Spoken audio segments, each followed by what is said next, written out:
mbalimbali tumekuwepo mahali hapa. Natumai ya kwamba unapoendelea kusikiliza ujumbe huu na kutazama mahubiri haya siku ya leo, ni matumaini ya kwamba unaendelea vizuri na ni mzima wa heri kabisa. Leo ni siku ambayo tunaenda kuzungumza somo moja linalosema tiba ya tatizo la kukosa hamu ya kuomba. Tiba ya kukosa hamu ya kuomba.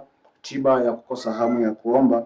Unatibuje tatizo la kukosa kuomba? Ninajua tu kwamba watu wengi wanatamani sana kuomba, lakini nawia ngumu sana. So kwamba walikuwa hawaombi, ni watu ambao walikuwa naomba, lakini unakuta kuna mazingira ambao muda mwingine unawaletea kukosa hamu ya kuendelea kuomba au kukosa nguvu ya kuendelea kuomba. Na kama hilo tatizo limekukuta, unatibu kwa njia ya aina gani? Unatibu kwa njia ipi? Unatibu hilo tatizo kwa njia gani? Nafikiri hilo tatizo ambalo linakuwa limekupata sio tatizo la kawaida, ni tatizo ambalo linakuwa linakupelekea sehemu ambayo ni mbaya, ambayo haiwezi kukufikisha kule kwenye malengo ambayo unahitaji wewe kuyafikia hayo malengo. Niseme tu kwamba katika kizazi chetu ambacho tunakuwa tunaishi hivi leo, wapo watu wengi sana ambao wanakosa hamu ya kuomba. Si kwamba walikuwa ni watu ambao hawaombi, walikuwa sio waombaji, bali ni watu ambao walikuwa wanaomba, lakini kuna wakati ambao mazingira yamewakuta, wanajikuta tu kwamba wanapoteza hamu ya kuomba. Wewe mwenyewe unaweza kuwa ni shahidi yangu kabisa, hali ambayo ulikuwa nayo na sasa vile ambavyo upo, unajikuta kwamba upo tofauti kabisa. Ulikuwa ni mtu ambao unaomba, unaenda kwenye mikesha, unahudhuria ratiba za maombi mbalimbali, lakini kwa mpaka sasa na hali ambayo unakuwa upo nayo, unajikuta kwamba huwezi kufanya jambo lolote. Na kadri unavyoendelea kupoteza hamu ya kuomba, ndivyo unajikuta kwamba vitu vingi vinakuwa vinapotea ndani mwako. Unapoteza hamu ya kuomba, unashangaa kitu kingine kinazaliwa tena, unakosa hamu ya ibada. Unaona hata kwenda ibadani huwezi kabisa. Umeanza kupoteza tena hamu ya kwenda ibadani, unaanza kuona hata hamu ya kusoma neno la Mungu huioni kabisa. Mtu ambaye ulikuwa unasoma neno la Mungu vizuri, mtu ambaye ulikuwa unaomba vizuri, mtu ambaye ulikuwa unahudhuria ibada vizuri, unakuta tu kwamba vitu vyote vinaanza kupotea. Lakini chanzo ya mambo yote hayo ni kukosa nguvu ya kuendelea kuomba. Ulikuwa na hamu ya kuomba, hamu ya kusoma neno, hamu ya kusikiliza mahubiri mbalimbali kwa watumishi mbalimbali. Unajikuta sasa hivi hauna kabisa hata kuwafuatilia wahubiri mbalimbali kwenye mitandao ya kijamii. Huwezi, kwa sababu umepoteza hamu ya kuomba. Kwa hiyo sio kwamba kila mtu ambaye haombi sasa ni kwamba alikuwa haombi. Hapana, alikuwa anaomba, ila amekosa nguvu ya kuendelea kuomba. Amepoteza hiyo nguvu ya kuendelea kuomba. Kwa hiyo hata leo hii unaweza kuangalia jinsi watu wanavyoendelea kupoteza mambo ya msingi kwa sababu wamepoteza hamu ya kuendelea kuomba. Kuna wengi ambao wamepoteza mwendelezo. Walivyokuwa naomba, wanashangaa tu wamepoteza mwendelezo. Kwa nini wamepoteza mwendelezo? Kuna kitu ambacho wamekikosa katika maisha yao. Kuna kitu ambacho kimetokea katika maisha yao. Wamepoteza kitu fulani ambacho kimekosa kuwapush kuendeleza mbele. Nguvu ya kuendelea mbele ndio imekosekana hapo. Sasa na nguvu ya mwendelezo, hii nguvu haiji tu hivi ili mradi. Nguvu hii haipatikani hivi. Nguvu ya kuendelea kusonga mbele, nguvu ya kuendelea kuomba, nguvu ya kuendelea kuingia ibadani, nguvu ya kuendelea kusoma neno la Mungu, nguvu ya kuendelea kuwasikiliza wahubiri mbalimbali. Hii nguvu haiji hivi. Inahitaji upate roho itakao kuwezesha. Hebu tuangalie maneno mafupi katika kitabu kile cha Zekaria sura ile ya 10 mstari ule wa 12. Sura ile ya 12 mstari ule wa 10. Zekaria sura ile ya 12 na ule mstari wa 10. Tuangalie mambo machache mahali hapo. Wakati Mungu yeye ametuonea huruma kabisa, akatuachilia nyenzo ambayo itaweza kutusaidia, lakini sisi tunaikosa hii nyenzo ambayo inaweza kutuvusha, kutupeleka mbele. 12 mstari ule wa 10 Zekaria, Biblia inasema nami nitawamwagia watu wa nyumba ya Daudi na wenyeji wa Yerusalemu roho ya neema na kuomba, nao watamtazama yeye ambaye walimchoma, nao watamwombolezea kama vile mtu amwombolezeayo mwanawe wa pekee, nao wataona uchungu kwa ajili yake kama vile mtu aonavyo uchungu kwa ajili ya mzaliwa wake wa kwanza. Nitarudia, nami nitawamwagia watu wa nyumba ya Daudi na wenyeji wa Yerusalemu roho ya neema na kuomba, nao watamtazama yeye ambaye walimchoma, nao watamwombolezea kama vile mtu mwombolezeavyo mwanawe wa pekee, nao wataona uchungu kwa ajili yake kama vile mtu aonavyo uchungu kwa ajili ya mzaliwa wake wa kwanza. Unaona sasa jinsi Mungu anavyotupenda. Kumbe anasema kwamba nami nitamwagia watu wa nyumba ya Daudi roho ya neema na kuomba, roho ya neema na kuomba. Kumbe yeye Mungu ameshatupenda mpaka anakusudia kuachilia roho ya neema na kuomba. Sasa watu wengi kwa nini hawaombi na kwa nini wanapoteza hamu ya kuomba? Ni kwa sababu wamekosa roho ya neema na kuomba, wamepoteza roho ya neema na kuomba. Huwezi ukawa unaomba ikiwa huna roho ya neema na kuomba. Unahitaji neema ya kuomba, unahitaji roho ingie ndani mwako ya kuomba. Kwa hiyo bila roho ya neema na kuomba, hata kama utapanga ratiba za aina gani, utajiwekea ratiba nyingi na ngumu za kufuata, unaweza kujishangaa tu unaishia kupoteza muda wako bure. Kwa hiyo tunahitaji roho ya neema na kuomba ili tuweze kupata nguvu ya kuendelea mbele. Tunahitaji roho ya neema na kuomba. Hii roho ndio itakayotuwezesha hata kukwepa mikiki inayoletwa na Ibilisi ya kutukosesha hamu ya kuomba, kutupotezea muda wetu ili tusimwombe Mungu. Kwa tunahitaji hii roho ya neema na kuomba. Ukiona ulikuwa unaomba lakini hamu nguvu ya kuendelea mbele kuomba imepotea, basi jua tu kwamba umepungukia roho ya neema na kuomba. Ulikuwa unahudhuria ibada vizuri, lakini unaanza kuona hamu inakimbia ya kuhudhuria ibada, ujue kwamba unapoteza roho ya neema na kuomba. Ulikuwa unafuatilia mahubiri mbalimbali kwa kasi na kwa nguvu, lakini unajikuta tu kwamba huna uwezo wa kufuatilia mahubiri hayo, basi tujua kwamba umepoteza roho ya neema na kuomba, roho ambayo itakuwezesha. Mwendelezo wa kuomba haupo katika ratiba, kwa sababu kuna watu wengi wana ratiba lakini hawajaweza kuzifuata.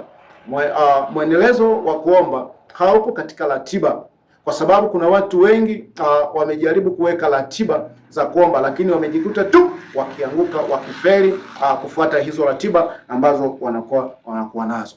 Kitu pekee kitakachokuwezesha, nyenzo pekee itakayokuwezesha kuendelea mbele kuomba, kuendelea kufuata ratiba ambayo umeziweka, kitu pekee kitakachokuwezesha na roho ya neema na kuomba. Ukiwa na hii roho ya neema na kuomba, utapata mwendelezo ambao hakuna mtu yeyote atakaye kusukuma, bali ndani mwako ndiko kutakako kuna waka moto wa kuendelea kuomba. Bwana Yesu asifiwe sana sana sana.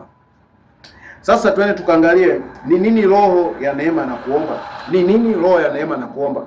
Roho ya neema na kuomba ni roho gani? Ni kitu gani? Roho ya neema na kuomba ni kitu gani? Ni kitu gani? Roho ya neema na kuomba ni nini basi?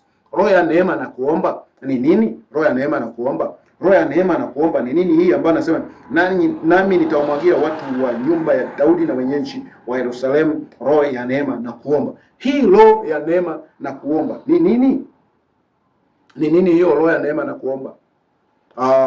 Tukaangalie mambo machache bali hapa. Jambo la kwanza, roho ya neema na kuomba. Roho ya neema na kuomba ni roho inayotusaidia namna ya kuomba. Ni roho inayotusaidia namna ya kuomba. Wapo watu wengi wamechokea kwenye kuomba kwa sababu walipokuwa wanaomba hawakupata majibu au hawakupata majawabu. Kwa hiyo au muda mwingine wakati wanaomba hawakujua waweze kuomba kwa namna gani, hawakuelewa waombe kwa namna gani. Kwa hiyo unajikuta tu ni kama anaingia kwenye maombi ni kama anajichosha tu.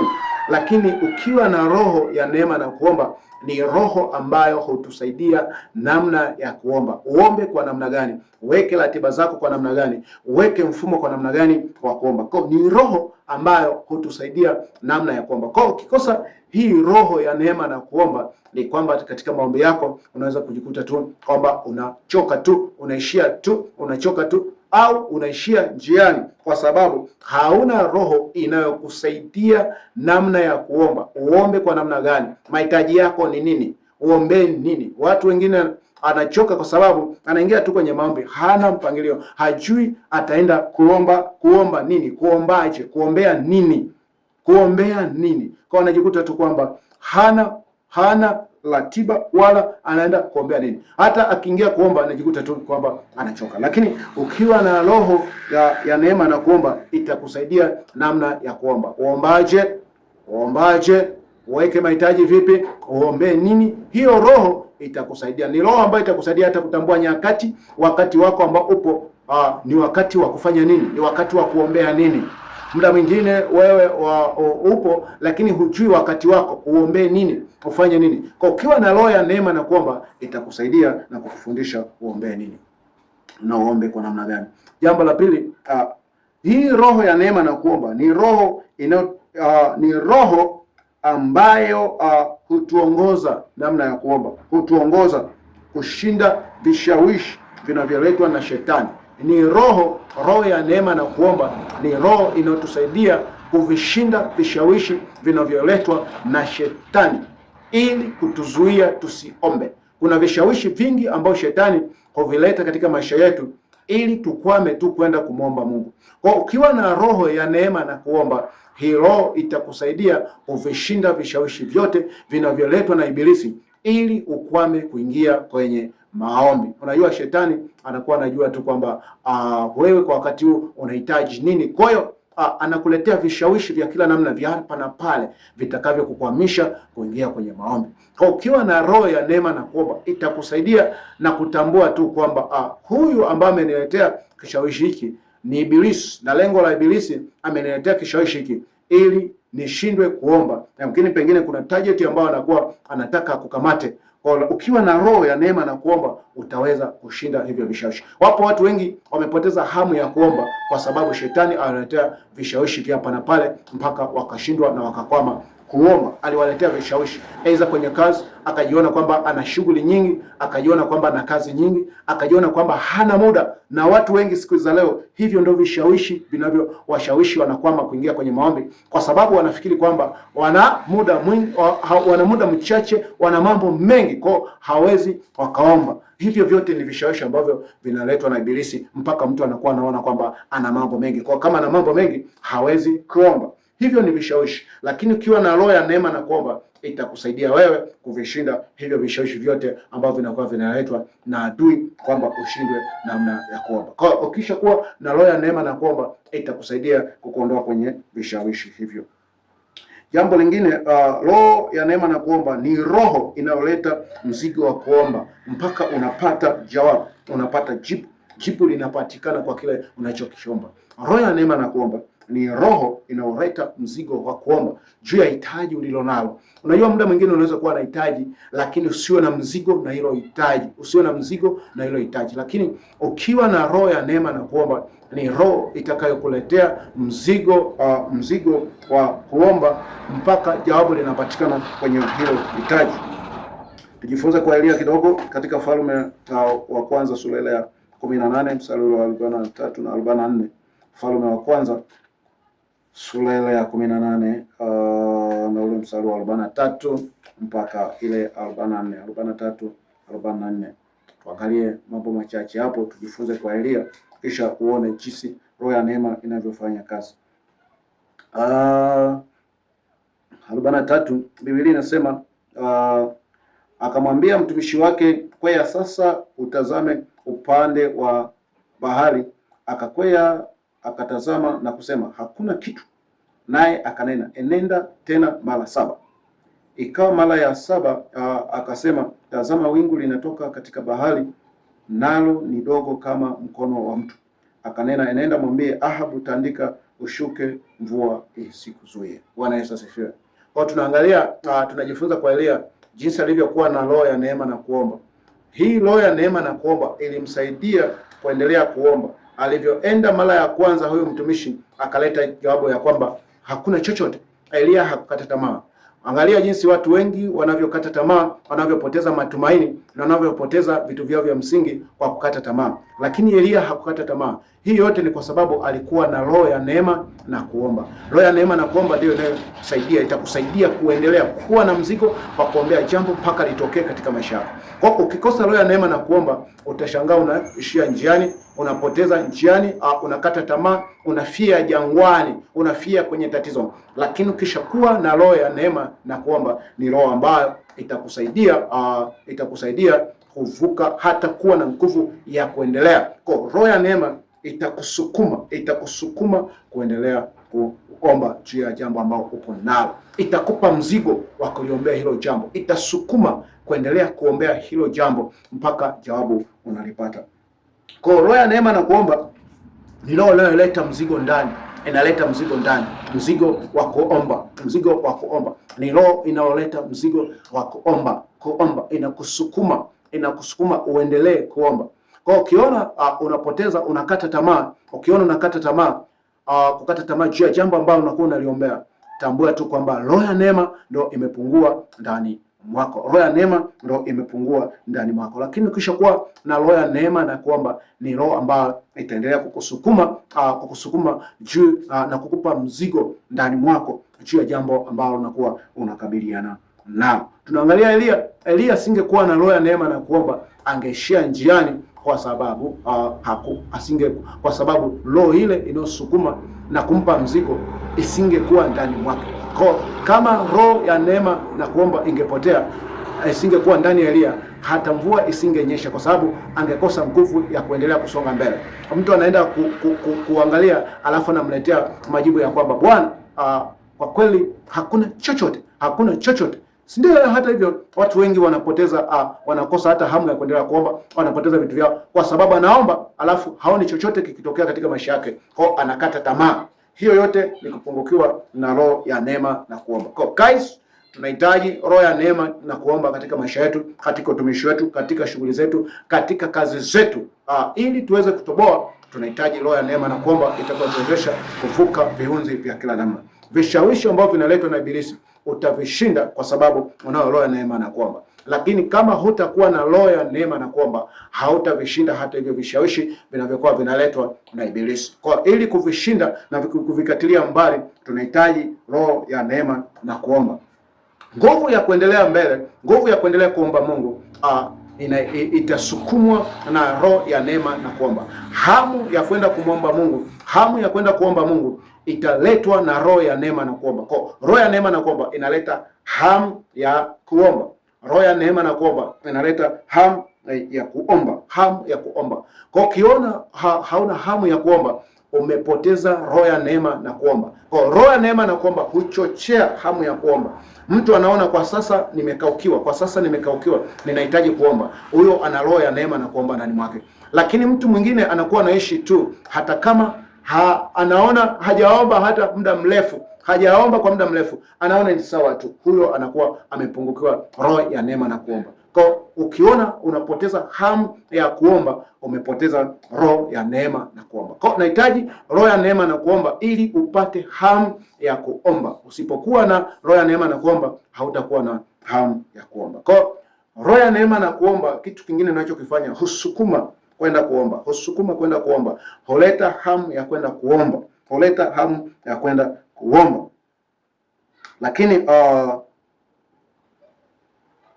roho ya neema na kuomba huleta mahitaji, husaidia mahitaji. Uombee nini? Unajua kuna muda mwingine unakuwa unaona hakuna cha kuombea chochote, lakini ukishakuwa na roho ya neema na kuomba, ni roho ambayo itakusaidia hata kuleta mahitaji ndani mwako, itakuletea wewe uweze kuombea jambo la aina gani. Kwa ukikosa roho ya neema na kuomba, unaweza kuona huoni hata nini cha kuombea. Kwa ukastarehe kwa sababu huoni cha kuombea. Yaani huoni kwamba kuna kuombea familia yako, huoni kwamba kuna kuombea kazi yako, huoni kama kuna kuombea watoto wako, huoni kama kuna kuombea kazi yako. Ukikosa roho ya neema na kuomba, hivyo vyote hautaviona. Hautaona kwamba ninahitaji kuomba kwa ajili ya huduma yangu, ninahitaji kuomba kwa ajili ya kazi yangu, ninahitaji kuombea elimu yangu, ninahitaji kuomba ili nifaulu, kwa sababu wewe ni mwanafunzi. Kwa ukikosa roho ya neema na kuomba, utaona hivyo vyote havitakiwi. Wewe ni binti, ni kijana, hautaona hata hamu ya kuombea mchumba wako. Unaanza kusema huoni, kwa sababu hauna roho ya neema na kuomba. Lakini ukiwa na roho ya neema na kuomba, itakusaidia kukupa mahitaji ya kuona kwamba wakati wako huu ulionao, ulipo wewe, unahitaji kuombea jambo la aina gani. Wakati upo unahitaji kuombea jambo la aina gani. Kwa ukiwa na roho ya neema na kuomba, itakusaidia wewe kijana hata kujua majira yako na kutambua wakati wako, kwamba wakati huu ninafaa kufanya jambo la aina gani. Kwa tunahitaji roho ya neema na kuomba katika maisha yetu. Yesu Kristo alikuwa na roho ya neema na kuomba, ndio maana alikuwa naomba alfajiri, jioni, mchana, alikuwa naomba usiku. Muda mwingi alikuwa naomba, kwa sababu alikuwa na roho ya neema na kuomba. Roho ya neema na kuomba hii haijamwagwa kwa wachungaji, kwa mitume, kwa wainjilisti, kwa manabii. Imemwagwa kwa kila mtu yoyote mwenye mwili. Kwa wewe una nafasi ya kuomba. Ukiona uombi, usiwe na visingizio vya kusingizia watu wengine. Jilaumu wewe mwenyewe kwa nini hauombi. Kwa unahitaji roho ya neema na kuomba, roho ya neema na kuomba katika maisha yako, ili uweze kuomba ipasavyo na uweze kumpendeza Mungu. Unahitaji roho ya neema na kuomba. Bwana Yesu na asifiwe sana sana sana. Mengi yapo mengi ya kuzungumza kwa roho ya neema na kuomba, lakini zaidi ya yote nataka kusema tu kwamba unahitaji roho ya neema na kuomba katika maisha yako, kwa sababu maisha yako yanahitaji maombi sana. Unahitaji maombi sana. Kwenye huduma unahitaji maombi sana. Kwenye uchumba unahitaji maombi sana. Kwenye kazi unahitaji maombi sana. Kwa kila sehemu unahitaji maombi sana. Kwa hiyo unahitaji roho ya neema na kuomba ili uweze kukuvusha sehemu hizo, ili uweze kuomba mpaka matokeo yaonekane kwa kila kitu ambacho unakuwa unakifanya. Unahitaji upate roho ya neema na kuomba. Kwa roho hii kama hauna, naenda hata kanisani kwako, ambia nahitaji omba roho ya neema na kuomba, au uwekewa mikono kabisa, hiyo roho itaingia ndani mwako na utakuwa na shauku. Hata vile ambavyo ulikuwa unaona upo tu, sasa hivi utakuwa unaona neema ikitiririka katika maisha yako yote. Bwana Yesu asifiwe sana sana. Kwa hiyo tunahitaji nguvu ya muendelezo itakao tusukuma kwenda kwenye kuomba. Umeona umekaukiwa, unahitaji roho ya neema na kuomba ili kuloanisha upako wa mafuta tena kwa upya. Unaona mambo hayaendi sawa sawa, unahitaji roho ya neema na kuomba. Unahitaji nguvu ya muendelezo ya kuomba ambayo itawezeshwa na roho ya neema na kuomba. Unaona mchumba wako mnahangaishana, mnababaishana muda mwingi, unahitaji roho ya neema na kuomba itakao kuwezesha kusonga mbele, kuombea mpaka matokeo yatakapotokea kwa hilo jambo lako la uchumba mbele yako. Unahitaji kazini kwako, unaona kuna sumbua, unahitaji roho ya neema na kuomba ili uombe mpaka matokeo yatokee kazini kwako. Kwa tunahitaji roho ya neema na kuomba kwa viwango vikubwa sana katika maisha yetu. Niseme tu kwamba ili uendelee kupata masomo zaidi na zaidi, usiache kusubscribe channel yangu. Bonyeza neno subscribe hapo chini, kisha bonyeza alama ya kengele hapo hapo. Bonyeza alama ya kengele, utakuwa unapata notification nikiachilia masomo yangu yote ninayokuwa ninaachilia. Share na kwa wengine ili wapate masomo yangu, waweze kujua, ili tuweze kuokoa kizazi hiki ambacho kinahitaji roho ya neema na kuomba. Share na kwa wengine ili waweze kujifunza zaidi. Niseme tu kwamba Mungu akubariki sana. Uwe na tafakari njema ya kuhitaji